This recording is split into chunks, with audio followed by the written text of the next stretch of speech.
Now, the rest of the story. 'Twas the Monday night before Christmas, this last Christmas past, and all through the house not a creature was stirring. Clay Campbell was cozied up in his favorite chair in front of the TV.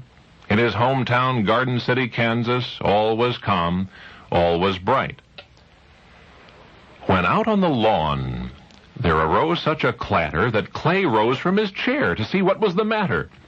He went to the door, and there, sitting at the threshold, looking plaintively up at Clay, was a stray. A dog who seemed very lonely and very lost and very hungry and very afraid. Clay bent down to pet him, asked, "What's your name, fella?" The animal kept looking up at him in hopeful silence. No way was Clay going to turn him out on a cold winter night, but the dog just stood there. So Clay grabbed him by the neck fur and pulled him into the warm living room. He was a calm and gentle creature, in some ways seemed more a puppy than a full-grown whatever he was. Clay stroked his damp coat. No collar. "Where's your home, boy?" Apparently now his home was here. Clay went to the kitchen to get him some food.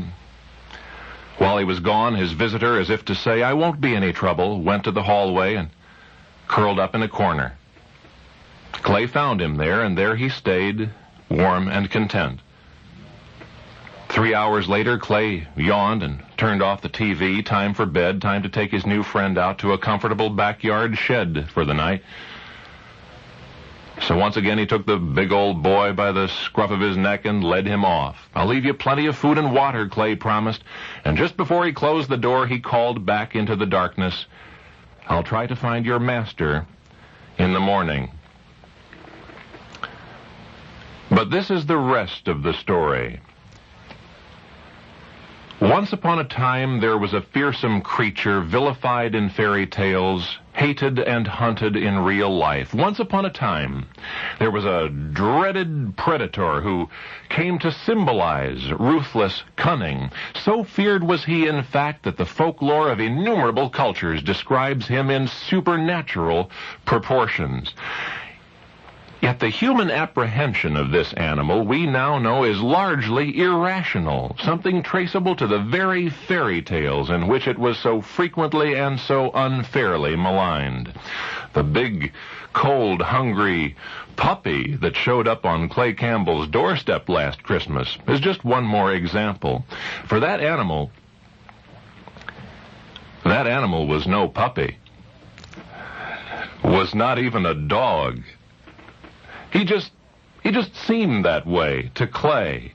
Certainly nothing like a fugitive from the local zoo, which he was, considered so dangerous by authorities that they had ruled out capture alive.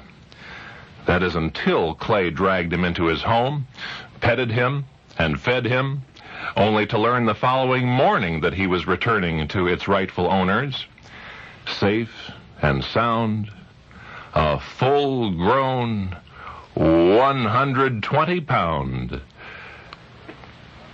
timber wolf.